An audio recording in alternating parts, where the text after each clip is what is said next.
మా latest videos కోసం మా ఈ తెలుగు న్యూస్ ఛానల్ సబ్స్క్రైబ్ చేసి గంట సింబల్ యాక్టివేట్ చేసుకోండి. ఈ మొక్క కనిపిస్తే అస్సలు వదలకండి, ఎందుకంటే ఈ మొక్క బంగారం కంటే విలువైనది. ఈ మొక్క మిమ్మల్ని అపర కోటీశ్వరులుగా మారుస్తుంది. మీకు ఉండే కష్టాలన్నిటినీ తొలగించేస్తుంది. మీ పేదరికాన్ని పోగొట్టి అష్టైశ్వర్యాలను తెచ్చిపెడుతుంది. మన ఆయుర్వేద శాస్త్రం కోట్లాది రకాల మొక్కల గురించి, వాటి వల్ల నయమయ్యే అనేక వ్యాధుల గురించి చెప్పింది. అలాంటి అద్భుతమైన మొక్కలలో ఒకటి సత్యనాశని మొక్క. దీనినే పిచ్చి కుసుమ చెట్టు అని కూడా అంటారు. ఈ పేరు వినగానే ఇది చెడు చేస్తుందని అస్సలు అనుకోవద్దు. ఎందుకంటే ఈ మొక్కకు ఎన్నో వైద్య గుణాలు ఉన్నాయి. అంతేకాకుండా అనేక తాంత్రిక శక్తులు కూడా ఉన్నాయి. ఇది మనకు చాలా విధాలుగా ఉపయోగపడుతుంది. చూడడానికి ఇది ఒక ముళ్ళ మొక్కలా కనిపించిన ఆయుర్వేదంలో దీనికి ఎంతో ప్రాధాన్యత ఉంది. ఈరోజు మనం ఈ మొక్కతో ఎటువంటి పరిహారాలు చేస్తే మనకు ఉండే పేదరికం పోయి ధనవంతులుగా మారిపోతాము అనే విషయాన్ని తెలుసుకుందాము. ఫ్రెండ్స్, వీడియోలోకి వెళ్లే ముందు కామెంట్ బాక్స్లో శ్రీమాత్రే నమః అని కామెంట్ చేయండి. అలాగే ఈ వీడియోని తప్పకుండా లైక్ చేసి స్కిప్ చేయకుండా చివరి వరకు చూడండి. మా ఛానల్ను సబ్స్క్రైబ్ చేసుకోవడం మాత్రం మర్చిపోవద్దు. ఈ సత్యనాశిని మొక్కను మీరు మీ ఇంటి దగ్గర, రోడ్డు పక్కన, కాలువల పక్కన, చెరువు గట్ల మీద ఇలా చాలా చోట్ల చూసే ఉంటారు. దీని ఆకులపై ముళ్ళు ఉంటాయి. వీటిని చూసి మీరు ఇది ఒక సాధారణ పిచ్చి మొక్క అనుకుని ఉంటారు. కానీ ఇది మనకు వైద్యపరంగా, తాంత్రిక పరంగా చాలా రకాలుగా ఉపయోగపడుతుంది. దీని పూలు బంగారు రంగులో అందంగా మెరుస్తూ ఉంటాయి. ఈ మొక్కలోని ఏ భాగాన్ని తుంచినా దాని నుండి లేత పసుపు రంగులో పాలు కారుతూ ఉంటాయి. అందుకే దీనిని స్వర్ణ శరీరం అని కూడా పిలుస్తూ ఉంటారు. అంటే బంగారు శరీరం కలిగిన మొక్క అని అర్థం. అందుకే దీనిని ఆయుర్వేద శాస్త్రంలో బంగారం అంత విలువైన మొక్కగా భావిస్తూ ఉంటారు. పురాతన గ్రంథాలలో దీనిని రోగాలెరుగని మొక్కగా చెప్పారు. ఎందుకంటే దీనికి ఎలాంటి రోగాలు సోకవు. పైగా ఇది చాలా రోగాలను నయం చేయటంలో సహాయపడుతుంది. అడవి మొక్కల గురించి, వాటి ప్రయోజనాల గురించి తెలిసిన వారు తమ సమస్యలను నయం చేసుకోవడానికి ఎక్కడికి వెళ్ళాల్సిన అవసరం లేదు. ఎందుకంటే ఏ మొక్క ఎలా ఉపయోగపడుతుందో వారికి తెలుసు కాబట్టి. పెద్ద పెద్ద సమస్యలను కూడా దానికి సంబంధించిన మొక్కను ఉపయోగించి నయం చేసుకోగలుగుతారు. అలాంటి వారు ప్రతి మొక్కను గౌరవిస్తారు. ఎందుకంటే మన ప్రకృతిలో చూస్తున్న ప్రతి చెట్టు పైన ఏదో ఒక దేవతా శక్తి నివసించి ఉంటుంది. కాబట్టి ఆ చెట్టును గౌరవించటం ద్వారా ఆ చెట్టు మీద ఉన్న దేవతా శక్తిని ప్రసన్నం చేసుకోవచ్చు. దాని ద్వారా మన జీవితంలో ఉన్న సమస్యలన్నిటిని తొలగించుకొని ఆనందంగా జీవించవచ్చు. ఈ సత్యనాశిని మొక్క ఎన్నో తాంత్రిక శక్తులను కలిగి ఉంది. నిజంగా ఈ మొక్క చాలా శక్తివంతమైనది. ఇది మిమ్మల్ని పేదరికం నుండి బయటపడేలాగా చేస్తుంది, ధనవంతులుగా మార్చేస్తుంది. ఈ చెట్టును ఉపయోగించడం వల్ల మీపై లక్ష్మీదేవి అనుగ్రహం ఎల్లప్పుడూ ఉంటుందనటంలో సందేహం లేదు. ఇప్పుడు ఈ మొక్కను ఉపయోగించి ఏ పరిహారం చేస్తే లక్ష్మీ అనుగ్రహం కలుగుతుందో తెలుసుకుందాము. ఈ పరిహారాన్ని శుక్రవారం కానీ, లేదా శనివారం కానీ, ఆదివారం కానీ చేయవచ్చు. ముందు మీరు ఈ మొక్క ఎక్కడ ఉందో గమనించి ఆ మొక్కను వేర్లతో సహా పీకి తెచ్చుకోండి. కానీ మీరు మొక్కను ఇంటికి తీసుకురావడానికి వెళ్ళేటప్పుడు చెప్పులు లేకుండా బయలుదేరాలి. ఆ మొక్కను భూమిలో నుండి పూర్తిగా దాని వేర్లతో సహా పీకి తీసుకురావాలి. చెప్పులు లేకుండానే దానిని ఇంటికి తీసుకురావాలి. ఇంటికి వచ్చిన తర్వాత ఆ మొక్క మీద కొన్ని పాలను ప్రోక్షించాలి. తర్వాత ఈ మొక్కను తీసుకుని వెళ్ళి మీ ఇంటి బయట ఎండలేని చోట పెట్టి వదిలివేయండి. అంటే అది బాగా వాడిపోయి ఎండిపోయే వరకు అలా వదిలివేయండి. గుర్తుంచుకోండి, ఎండలో కాదు నీడలో మాత్రమే ఉంచాలి. ఇంటి బయట నీడలో పెట్టినా చాలు, ఈ మొక్క ఎండిపోతుంది. సాధారణంగా 2 రోజుల్లో కల్లా ఈ మొక్క బాగా ఎండిపోతుంది. కాబట్టి 2 రోజుల తర్వాత ఆ మొక్కను తీసి దాని ఆకులను, పువ్వులను సేకరించి పొడిలాగా చేతితో నలిపేయండి. అలా నలిపిన పొడితో మంగళవారం రోజు ఇంట్లో ధూపం వేయండి. అంటే ఈ పొట్లాన్ని ధూపం గిన్నెలో వేసి అందులోనే కొంచెం గుగ్గిలంగానే సాంబ్రాణి కానీ వేసి ధూపం వేయండి. ఈ ధూపం పొగను ఇల్లంతా చూపించండి. అంటే పూజ గదిలో, కిచెన్లో, హాల్లో, బెడ్రూమ్లో ఇలా ఇల్లంతా చూపించండి. ఈ పొడి మొత్తాన్ని ఒక్కసారే ధూపం వేయకండి. ఈ పొడిని దాచిపెట్టుకుని కొంచెం కొంచెంగా 4 మంగళవారాల పాటు ధూపం వేయాలి. ఇలా ఈ సత్యనాశిని మొక్కతో ఇంట్లో ధూపం వేస్తే ఖచ్చితంగా ఇంట్లోని దరిద్ర దేవత బయటకు వెళ్ళిపోతుంది. లక్ష్మీదేవి అనుగ్రహం పుష్కలంగా లభిస్తుంది. మీకు ఉండే కష్టాలు, దరిద్ర బాధలు పోతాయి. మీకు ఉండే పేదరికం మొత్తం పోయి మీరు అపర కోటీశ్వరులుగా మారిపోతారు. అంతేకాదు ఇలా ధూపం వేస్తే మీ ఇంట్లో వారికి ఇక ఎల్లప్పుడూ ఆహార కొరత ఉండదు. కనుక అందరూ ఇలా సత్యనాశిని మొక్కతో ధూపం వేసుకుని శుభ ఫలితాలు పొందండి. అంతేకాదు ఈ మొక్క ఆకు మీద ఉండే ముళ్ళను చూస్తే ఇది ఒక అడవి మొక్కలాగా ఉంటుంది. కాబట్టి శివుడు దీనిని బాగా ఇష్టపడతాడు. మీరు ఒక సత్యనాశిని ఆకును తీసుకుని శివాలయానికి వెళ్ళి శివుడికి సమర్పించండి. ఇలా 5 సోమవారాల పాటు చేస్తే మీరు చేయాలనుకున్న ప్రతి పనిని విజయవంతంగా పూర్తి చేయగలుగుతారు. ఎందుకంటే శివుడు భోళా శంకరుడు కాబట్టి ఇలాంటి చిన్న చిన్న విషయాలకు కూడా త్వరగా అనుగ్రహిస్తాడు శివుడు. అంతేకాదు ఇలా సత్యనాశిని ఆకులతో శివుణ్ణి పూజిస్తే ఖచ్చితంగా మీరు అనుకున్న పని పూర్తవుతుంది. ఎలాంటి సమస్యల నుంచైనా మీరు బయటపడగలుగుతారు. ఎప్పటి నుండో కొనసాగుతూ ఉన్న కోర్టు కేసుల్లో కూడా విజయం సాధిస్తారు. చివరికి తప్పు మీదే అయినా కానీ విజయం మీదే అవుతుంది. ఈ మొక్క అంత శక్తివంతంగా పనిచేస్తుంది. ఇక మిమ్మల్ని ఎవరైనా ఇబ్బంది పెడుతూ ఉంటే, మీ ప్రతి పనిలో ఆటంకాలను సృష్టిస్తూ ఉంటే, మిమ్మల్ని సమస్యలకు గురి చేస్తూ ఉంటే, వారు మీ శత్రువులై ఉంటే ఇప్పుడు చెప్పుకోబోయే ఈ పరిహారం గుర్తుపెట్టుకుని ఖచ్చితంగా చేయండి. ఏమీ లేదు, ఈ చెట్టు నుండి 5 పూలను తీసుకుని వాటిని ఒక నల్లటి గుడ్డలో కట్టి దానిని శనివారం రోజు రాత్రి సమయంలో మీ శత్రువు ఇంటి పైకప్పు మీద లేదా డాబా పైన విసిరివేయండి. ఇలా చేస్తే ఖచ్చితంగా మీ శత్రువులు మీ పేరు విన్నా భయపడతారు. ఇది అంత శక్తివంతంగా పనిచేస్తుంది. పరిహారాల పరంగానే కాదు, ఆరోగ్యపరంగా, ఆయుర్వేద పరంగా కూడా ఈ సత్యనాశిని మొక్కకు ఎంతో ప్రాముఖ్యత ఉంది. ప్రకృతిలో ఉన్న ప్రతి మొక్కలో ఎన్నో ఔషధ గుణాలు ఉంటాయి. అయితే వాటి గురించి మనకు తెలియక వాటిని ఏదో ఒక పిచ్చి మొక్కల్లాగా భావించి పీకి పారేస్తూ ఉంటాం. కానీ వాటి గురించి తెలుసుకున్నప్పుడు ఆ మొక్కల గొప్పతనం మనకు అర్థమవుతుంది. అదేవిధంగా సత్యనాశిని మొక్కలో కూడా ఎన్నో ఔషధ గుణాలు ఉన్నాయి. ఇది సెగ్గడ్డలకు ఒక దివ్య ఔషధం. సత్యనాశిని ఆకులను దంచి సెగ గడ్డలపైన కడితే సెగగడ్డలు మెత్తగా మారి చీము బయటకు వచ్చి సెగగడ్డలు త్వరగా నయమైపోతూ ఉంటాయి. మీ శరీరంలో ఎక్కడైనా నొప్పి ఉన్నా, మీకు ఏదైనా గాయమైనా ఈ మొక్క నుండి తీసిన నూనెతో మీకు సమస్య ఉన్న చోట మసాజ్ చేయండి. వెంటనే మీ నొప్పి తగ్గిపోతుంది. ఈ నూనెను బయట మార్కెట్లో సత్యనాశిని నూనె అనే పేరుతో అమ్ముతూ ఉంటారు. లేదంటే మీరు దీనిని ఆన్లైన్లో కూడా ఆర్డర్ చేసి తెప్పించుకోవచ్చు. మీకు చర్మ సమస్యలు ఉంటే ఈ మొక్క నుండి తయారు చేసిన పొడిని ప్రతిరోజు 1 నుండి 2 గ్రాముల నీటిలో కలుపుకొని ఉదయం సాయంత్రం తీసుకోవాలి. దీని ద్వారా మీ చర్మ సమస్యలన్నీ కూడా త్వరగా నయమైపోతూ ఉంటాయి. ఇలాంటి ఎన్నో అద్భుతమైన శక్తులు ఉన్న ఈ మొక్కను సందేహం లేకుండా మీ ఇంట్లో పెంచుకోవటం ద్వారా ఎన్నో సమస్యల నుండి సులభంగా బయటపడవచ్చు. దీనికి ఉన్న ఔషధ లక్షణాలు మన ఆరోగ్య సమస్యలను తొలగిస్తాయి. దీనికి ఉన్న తాంత్రిక శక్తులు మన జీవితానికి సంబంధించి ఎదుర్కొంటున్న సమస్యలన్నిటినీ దూరం చేస్తాయి. ఆయుర్వేదంలో ఈ మొక్క బంగారంతో సమానంగా చూస్తారు. అదేవిధంగా మన పురాతన గ్రంథాలలో వాస్తు శాస్త్రాల్లో దీనికి ముఖ్యమైన పాత్రను కల్పించారు. కాబట్టి ఒకవేళ ఈ మొక్క మీ ఇంట్లో పెరుగుతూ ఉంటే దయచేసి దానిని ఒక పిచ్చి మొక్కగా భావించి పీకి బయటకు విసిరివేయకండి. అలా చేస్తే మీ అదృష్టాన్ని మీరే చేతులారా బయటకు నెట్టివేసినట్లుగా అవుతుంది. కనుక ఈ మొక్క కనిపిస్తే ఈ వీడియోలో ఇప్పుడు మనం చెప్పుకున్న విధంగా పరిహారాలు చేసి మీ జీవితాన్ని ఆనందమయంగా మార్చుకోండి. ఈ 7 లక్షణాలు ఉన్న స్త్రీలు మహా అదృష్టవంతులు. ఇలాంటి వారికి దేవుడే కోరినంత ధనాన్ని ఇస్తాడు అని శాస్త్రాలు చెప్తూ ఉన్నాయి. మన పెద్దలు శాస్త్రాలు చెప్పిన ప్రకారం స్త్రీని ఇంటికి దీపంగా, లక్ష్మీ స్వరూపంగా భావిస్తాం. ఏ స్త్రీలో అయితే ఈ శుభ లక్షణాలు కనిపిస్తాయో వాళ్ళ భర్తలు నిజంగా చాలా అదృష్టవంతులు అని చెప్పవచ్చు. ఒక వ్యక్తిని అర్థం చేసుకోవాలంటే వాళ్ళ ప్రవర్తన, మాట తీరు గమనించాలి. అలాగే స్త్రీలను అర్థం చేసుకోవడానికి వాళ్ళ శరీరంలో కొన్ని గుర్తులు, వాళ్ళ నడవడిక మనకు చాలా విషయాలు చెప్తూ ఉంటాయి. ఆ స్త్రీ సంతోషంగా ఉంటుందా, లేక చిన్న చిన్న వాటికి కూడా కోప్పడి గొడవలు పెట్టుకుంటుందా, శాంతంగా నెమ్మదిగా ఉంటుందా, లేక ఎక్కువగా మాట్లాడుతూ అందరినీ ఇబ్బంది పెడుతుందా? ఇలాంటి సందేహాలు చాలామంది మగవారిలో ఉంటాయి. స్త్రీలను అర్థం చేసుకోవాలనే ఆసక్తి పురుషులకు ఎప్పుడూ ఉంటుంది. ఆ ఆసక్తిని తీర్చడానికే మన పూర్వీకులు సాముద్రిక శాస్త్రంలో సౌభాగ్యవంతమైన స్త్రీల లక్షణాల గురించి చాలా వివరంగా చెప్పారు. ఈ లక్షణాల ద్వారా ఇంటికి వచ్చే కొత్త కోడలు లేదా ఇప్పటికే ఇంట్లో ఉన్న స్త్రీలు ఆ కుటుంబానికి కలిసి వస్తారా, వారి రాక వల్ల మంచి జరుగుతుందా అనేది మనం అంచనా వేయవచ్చు.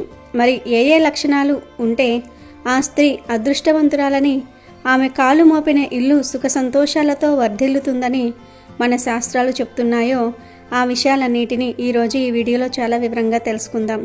ఈ వీడియోలో చెప్పే విషయాలు కేవలం నమ్మకాలే కాదు, మన సంస్కృతిలో భాగం. కాబట్టి చివరి వరకు స్కిప్ చేయకుండా చూడండి. మొదటిగా సాముద్రిక శాస్త్రం ప్రకారం చిన్న నోరు ఉన్న స్త్రీలు చాలా శుభకరం. అంటే మరీ చిన్నగా అని కాదు, ముఖానికి తగినట్లుగా అందంగా ఉండే నోరు.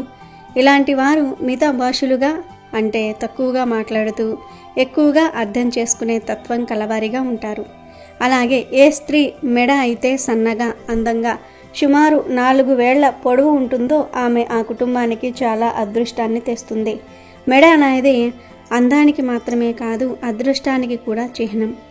అందమైన ఆకర్షణీయమైన మెడ ఉన్న స్త్రీలను శ్రేష్ఠులుగా భావిస్తారు. ముఖ్యంగా మెడపై 3 స్పష్టమైన రేఖలు అనగా ముడతలు ఉంటే వారిని చాలా పుణ్యవంతులుగా చూస్తారు. ఈ 3 రేఖలు ఉన్న స్త్రీలు తమ భర్త జీవితంలో అలాగే అత్తవారింట్లో సుఖము, సంపద, సమృద్ధిని తీసుకువస్తారు. వారు ఎక్కడ అడుగు పెడితే అక్కడ కష్టాలు తొలగిపోయి సిరి సంపదలు వస్తాయి. అలాగే సాముద్రిక శాస్త్రంలో నుదురు గురించి కూడా ప్రత్యేకంగా చెప్పారు. వెడల్పైన నుదురు కలిగిన స్త్రీలు సౌభాగ్యవంతులు. నుదురు 3 వేళ్ల కంటే ఎక్కువ వెడల్పుగా ఉండి అర్ధచంద్రాకారంలో మెత్తగా కాంతివంతంగా ఉంటే అలాంటి స్త్రీలు కేవలం తమ కుటుంబానికి అదృష్టాన్ని తేవటమే కాదు, తమ తెలివితేటలతో కష్టపడే తత్వంతో ఆ కుటుంబం పేరు ప్రతిష్టలను కూడా పెంచుతారు. వారు ఏ రంగంలో ఉన్నా రాణిస్తారు, కుటుంబాన్ని కూడా చక్కదిద్దుతారు. వారి ఆలోచనలు ఉన్నతంగా ఉంటాయి, నిర్ణయాలు చాలా పరిణతితో తీసుకుంటారు. ఆ కాళ్ళ వేళ్ల గురించి సాముద్రిక శాస్త్రంలో ఒక ఆసక్తికరమైన విషయం ఉంది. ఏ స్త్రీల కాళ్ళ వేళ్ళు అయితే మెత్తగా ఒకదానికొకటి దగ్గరగా ఖాళీ లేకుండా జతగా ఉంటాయో వాళ్ళు అత్యంత అదృష్టవంతులు అని శాస్త్రం చెప్తుంది. అంటే వేళ్ల మధ్య సందులు ఎక్కువగా ఉండకూడదు. వేళ్ళు దగ్గరగా ఉంటే వారు డబ్బును పొదుపు చేస్తారు, ఇంటిని జాగ్రత్తగా చూసుకుంటారు. కానీ కాళ్ళ వేళ్ల మధ్య ఎక్కువ ఖాళీ ఉంటే అలాంటి స్త్రీలు కొంచెం ఖర్చు పెట్టే స్వభావం కలిగి ఉంటారు. చేతిలో డబ్బు నిలవదు, ఎంత వచ్చినా ఏదో ఒక రూపంలో ఖర్చు అయిపోతూ ఉంటుంది. పొదుపు చేయటంలో మీరు కొంచెం వెనుకబడి ఉంటారు. అయితే ఇది అందరికీ వర్తించకపోవచ్చు, కానీ సాధారణంగా గమనించిన లక్షణం ఇది. సాముద్రిక శాస్త్రం ప్రకారం స్త్రీల శరీరంలోని కొన్ని ప్రత్యేక గుర్తులు, పుట్టుమచ్చలు, అవయవాల నిర్మాణం ద్వారా వాళ్ళ అదృష్టము, శుభత్వము గురించి మనం చాలా వరకు అంచనా వేయవచ్చు. ఇలాంటి శుభ లక్షణాలు ఉన్న స్త్రీలను సౌభాగ్యవంతులుగా, లక్ష్మీ స్వరూపులుగా భావిస్తారు. వాళ్ళ ప్రత్యేక లక్షణాల వల్ల ఏ ఇంటికి వెళ్తారో అక్కడ శుభం, శాంతి, సంతోషము వెల్లివిరుస్తాయి. శుభగుణాలతో నిండిన స్త్రీలు తమ భర్తకు కొండంత అండగా ఉంటారు. కుటుంబ జీవితంలో ఆనందం నింపుతారు. వాళ్ళ సహవాసం వాళ్ళ కుటుంబానికి ఎప్పుడూ మంచి ఫలితాలని ఇస్తుంది. మరి స్త్రీలలోని ఇంకా కొన్ని ముఖ్యమైన శుభ లక్షణాల గురించి మరింత లోతుగా తెలుసుకుందాం. కానీ అంతకుముందు మీరు ఇంకా ఈ వీడియోని లైక్ చేయకపోతే దయచేసి ఒక లైక్ చేయండి. కామెంట్ బాక్స్లో జై లక్ష్మీమాత అని రాయటం కూడా మర్చిపోకండి. నవ్వు అనేది మనిషికి ఆభరణం. సాముద్రిక శాస్త్రంలో స్త్రీ నవ్వు గురించి కూడా చెప్పారు. ఏ స్త్రీ అయితే నవ్వినప్పుడు గట్టిగా శబ్దం చేయకుండా, తన నోటిని కొద్దిగా మాత్రమే తెరిచి పళ్ళు ఎక్కువగా కనిపించకుండా చాలా మృదువుగా నవ్వుతుందో ఆమె తన భర్త కుటుంబానికి చాలా శుభప్రదంగా ఉంటుంది. ఇలాంటి నవ్వు మనలోని ప్రశాంతతను, సౌమ్యతను తెలియజేస్తుంది. అలాంటి స్త్రీల అడుగు ఏ ఇంట్లో పడినా అక్కడ గొడవలు ఉండవు. సంతోషం, సమృద్ధి విరివిరిగా పెరుగుతాయి. వారు అందరితోనూ కలుపుగోలుగా ఉంటారు, గొడవలకు దూరంగా ఉంటారు. కళ్ళు ఆత్మకు అందం లాంటివి అంటారు. సాముద్రిక శాస్త్రం కూడా ఇదే చెప్తోంది. ఏ స్త్రీల కళ్ళు అయితే జింకలాగా పెద్దవిగా అందంగా ఉంటాయో, అలాగే చంచలంగా అంటే చురుకుగా ఉండి కళ్ళల్లోని నల్లని కనుపాపలు స్పష్టంగా గుండ్రంగా కనిపిస్తాయో వారు చాలా అదృష్టవంతులు. అంతేకాదు కనురెప్పలపై చిన్న చిన్న ఒత్తైన నల్లని వెంట్రుకలు ఉండటం కూడా మంచి లక్షణం. కళ్ళల్లోని తెల్లని భాగం పాలలాంటి మెరుపుతో స్వచ్ఛంగా ఉండాలి. కనుబొమ్మలు సన్నగా ధనస్సు ఆకారంలో ఉంటే ఇంకా మంచిది. ఇలాంటి లక్షణాలు ఉన్న స్త్రీలు తమ భర్తకు అఖండ సౌభాగ్యాన్ని తెస్తాయి. వాళ్ళ అందమైన కళ్ళు వాళ్ళ మంచి మనసును, సున్నిత స్వభావాన్ని తెలియజేస్తాయి. వారు ప్రేమను పంచుతారు, కష్టాల్లో ఉన్నవారిని ఆదుకుంటారు. సన్నని కనుబొమ్మలు ఉన్న స్త్రీలు అత్యంత పవిత్ర హృదయం కలిగిన వారని, మోసం తెలియని వారని చెప్తూ ఉంటారు. అలాంటి స్త్రీలు తమ భర్త పట్ల ఎల్లప్పుడూ నమ్మకంగా, ప్రేమగా, అంకిత భావంతో ఉంటారు. పాదాల గురించి కూడా చాలా విశేషాలు ఉన్నాయి. ఏ స్త్రీల కాళ్ళ బొటనవేలు కొంచెం గుండ్రంగా, ఎత్తుగా ఉండడానికి, అందంగా స్వల్ప గులాబీ రంగులో ఉంటుందో అలాంటి స్త్రీలు చాలా అదృష్టవంతులు. ఇలాంటి పాదాలు సౌందర్యానికే కాదు, ఐశ్వర్యానికి, సమృద్ధికి చిహ్నంగా భావిస్తారు. అలాగే కాళ్ళ అరికాలల్లో శంఖము, పద్మము, చక్రము, మత్స్యం వంటి శుభ గుర్తులు లేదా రేఖలు ఉంటే ఆ స్త్రీలు సామాన్యులు కారు. వారు రాజయోగం అనుభవిస్తారు. వీళ్ళ భర్తలు గొప్ప ధనవంతులవుతారు లేదా సమాజంలో ఉన్నతమైన పదవుల్లో, అధికారంలో ఉంటారు. వాళ్ళ ఇంట్లో ధనము, ధాన్యము ఎప్పుడూ తక్కువ కాదు. సమాజంలో వాళ్లకు ప్రత్యేక గౌరవం, గుర్తింపు ఉంటుంది. చిన్నవిగా, సున్నితంగా, మృదువుగా ఉండే పాదాలు కలిగిన స్త్రీలను సాక్షాత్తు లక్ష్మీదేవి నడిచి వచ్చినట్లుగా భావిస్తారు. అలాంటి స్త్రీలు తమ అత్తవారింటికి అడుగు పెట్టగానే ఆ ఇల్లు దేవాలయంలా మారుతుంది. సుఖం, సమృద్ధి, సంపద వెలువెత్తుతున్నాయి. శరీరంపై ఉండే రోమాల గురించి కూడా సాముద్రిక శాస్త్రంలో ఒక మాట ఉంది. స్త్రీ శరీరంపై మరీ ఎక్కువగా కాకుండా స్వల్పంగా మృదువైన రోమాలు ఉండటం పవిత్రంగా, శుభకరంగా భావిస్తారు. ఇలాంటి స్త్రీలు ధైర్యవంతులుగా, ఓర్పు కలవారిగా ఉంటారు. వారికి ఆత్మవిశ్వాసము మెండుగా ఉంటుంది. కష్ట సమయం వచ్చినప్పుడు భయపడి పారిపోరు. భర్తకు అండగా నిలబడి ధైర్యం చెప్తూ ఉంటారు. తమ తెలివితేటలతో, కష్టపడే తత్వంతో జీవితంలో వచ్చే ప్రతి సవాలును ధైర్యంగా ఎదుర్కొంటారు. అలాంటి స్త్రీల విషయంలో నిజమైన సంతోషం ఉంటుంది. వాళ్ళు తమ భర్త కుటుంబాన్ని ఏ క్లిష్ట పరిస్థితుల్లోనైనా ఆదుకోగల సమర్థులు. ఇక పుట్టుమచ్చల శాస్త్రం గురించి చెప్పుకుంటే ఇది చాలా ఆసక్తికరంగా ఉంటుంది. స్త్రీల శరీరంపై ఉన్న పుట్టుమచ్చలు కూడా వాళ్ళ అదృష్టానికి సూచనగా ఉంటాయని గురువులు చెప్తూ ఉంటారు. ఉదాహరణకు నుదిటిపై లేదా తలపై జుట్టు మధ్యలో పుట్టుమచ్చ ఉన్న స్త్రీలు చాలా తెలివైనవారు. వారికి ఆత్మవిశ్వాసము ఎక్కువ. ఏ పనినైనా సొంతంగా చేయగల సత్తా ఉంటుంది. తమ ఆలోచనల్లో స్పష్టత ఉంటుంది. గందరగోళం ఉండదు. వీళ్ళల్లో తల్లిదండ్రుల మంచి గుణాలు కలిసి ఉంటాయి. అవి జీవితంలో విజయాన్ని అందిస్తాయి. వీరు నాయకత్వ లక్షణాలు కలిగి ఉంటారు. అలాంటి స్త్రీలు దయగల హృదయం కలిగి ఎల్లప్పుడూ పేదలకు, అవసరమైన వారికి సాయం చేయడానికి ముందుంటూ ఉంటారు. వాళ్ళ గొప్ప మనసు, ఉన్నతమైన ఆలోచనలు సమాజంలో మంచి పేరును, గౌరవాన్ని తెస్తాయి. తమ భర్తతో ఏ పరిస్థితుల్లోనైనా కలిసి నడుస్తారు. కుటుంబము, సమాజము పట్ల తమ బాధ్యతలను పూర్తి నిష్ఠతో నిర్వర్తిస్తారు. సాముద్రిక శాస్త్రంలో ఇంకొక ముఖ్యమైన విషయం ఏమిటంటే స్త్రీలకు శరీరం ఎడమవైపు ఎక్కువ పుట్టుమచ్చలు లేదా శుభ గుర్తులు ఉంటే వారు తమ భర్త కుటుంబానికి చాలా అదృష్టాన్ని తెస్తారు. వాళ్ళ జీవితం సుఖమయంగా, సాఫీగా సాగుతుంది. వాళ్ళ సహవాసంతో కుటుంబంలో సిరి సంపదలు నిలిచి ఉంటాయి. ముఖ్యంగా ఏ స్త్రీ ముక్కు మీద, అది ముక్కు మధ్యలో లేదా చివరన పుట్టుమచ్చ ఉంటుందో ఆమె అత్యంత అదృష్టవంతురాలని, లక్ష్మీపుత్రురాలని చెప్తూ ఉంటారు. అలాంటి స్త్రీల జీవితంలో డబ్బుకు లోటు ఉండదు.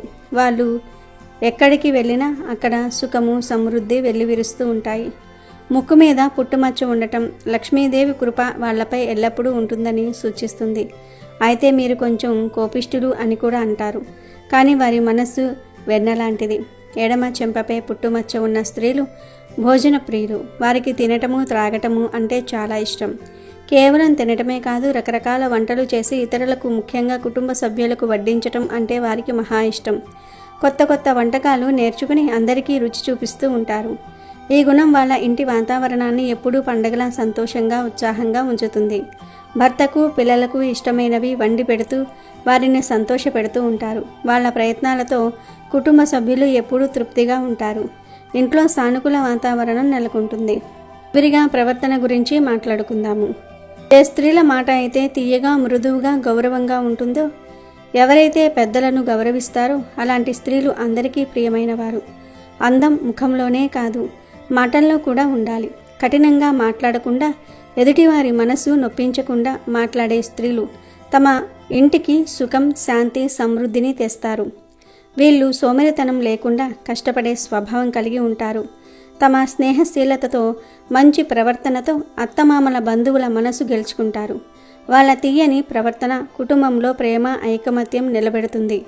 గొడవలు వచ్చినా సర్దుకుపోతారు. దీనికి విరుద్ధంగా ఏ స్త్రీల మాట అయితే కఠినంగా, గరుకుగా అమర్యాదగా ఉంటుందో, ఎవరైతే పెద్దలను గౌరవించారో చిన్నదానికి విసుక్కుంటారో అలాంటి స్త్రీలు తరచుగా కుటుంబంలో భర్త జీవితంలో గొడవలకు సమస్యలకు కారణమవుతూ ఉంటారు.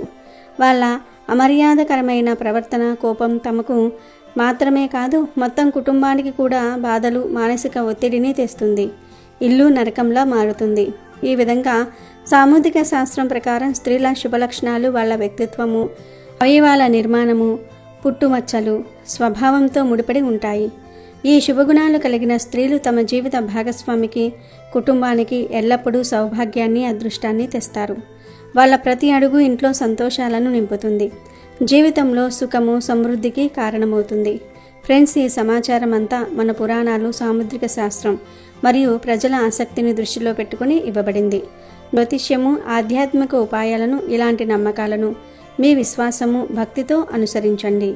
అందరిలోని అన్ని లక్షణాలు ఉండకపోవచ్చు, కానీ కొన్ని ఉన్నా మంచిదే. మా వీడియో ఉద్దేశం కేవలం మీకు మన సంస్కృతిలో ఉన్న మంచి విషయాలను, సలహాలను ఇవ్వటం మాత్రమే. ఈ విషయంలో మేము ఎలాంటి గ్యారంటీ ఇవ్వటం లేదు. ఇది నమ్మకం మీద ఆధారపడి ఉంటుంది. చివరిగా ఒక్క మాట. ఈ సాముద్రిక శాస్త్రం స్త్రీల గొప్పతనాన్ని, వాళ్ళల్లో ఉండే దైవిక శక్తిని, శుభ లక్షణాలను, శుభ గుణాలను మనకు తెలియజేస్తుంది. అలాంటి మంచి లక్షణాలు ఉన్న స్త్రీలు ఎక్కడ ఉన్నా ఆ ఇంట్లో సంతోషము, సమృద్ధి నీడలా వెంటాడుతూ ఉంటాయి. ప్రతి స్త్రీలోనూ లక్ష్మీదేవి అంశ ఉందని, ఆమె గుణాలు, ప్రవర్తన కుటుంబాన్ని ఉన్నతంగా నిలబెడతాయని మనం ఎప్పుడూ గుర్తుంచుకోవాలి. స్త్రీని గౌరవించే ఇల్లు ఎప్పుడూ బాగుంటుంది. మన జీవితంలో సుఖశాంతులు నెలకొనాలంటే భార్యాభర్తలు ఒకరినొకరు అర్థం చేసుకోవటం, గౌరవించుకోవటం, ప్రేమించటం చాలా ముఖ్యం. అందం కంటే గుణం ముఖ్యం. ఈ వీడియో మీకు నచ్చిందా? ఈ విషయాలు మీకు ఆసక్తికరంగా అనిపించాయా? అయితే కామెంట్ చేసి తప్పక చెప్పండి. నచ్చితే కామెంట్ బాక్స్లో జై లక్ష్మీమాత అని రాయటం అస్సలు మర్చిపోవద్దు. అలాగే మీ స్నేహితులకు, బంధువులకు షేర్ చేయండి. మా ఛానల్ని సబ్స్క్రైబ్ చేసుకోవటం కూడా మర్చిపోకండి. పక్కనే ఉన్న గంట సింబల్ని నొక్కితే మా కొత్త వీడియోలు మీకు వెంటనే వస్తాయి. మరో కొత్త ఆసక్తికరమైన సమాచారంతో మళ్ళీ కలుద్దాం. అప్పటి వరకు సెలవు. జై శ్రీరామ్. అమెజాన్లో బెస్ట్ డిస్కౌంట్స్ కోసం వీడియో డిస్క్రిప్షన్లో లింకు ఉంది, చూడండి. అలాగే మా టెలిగ్రామ్ ఛానల్ సబ్స్క్రైబ్ చేసుకోండి.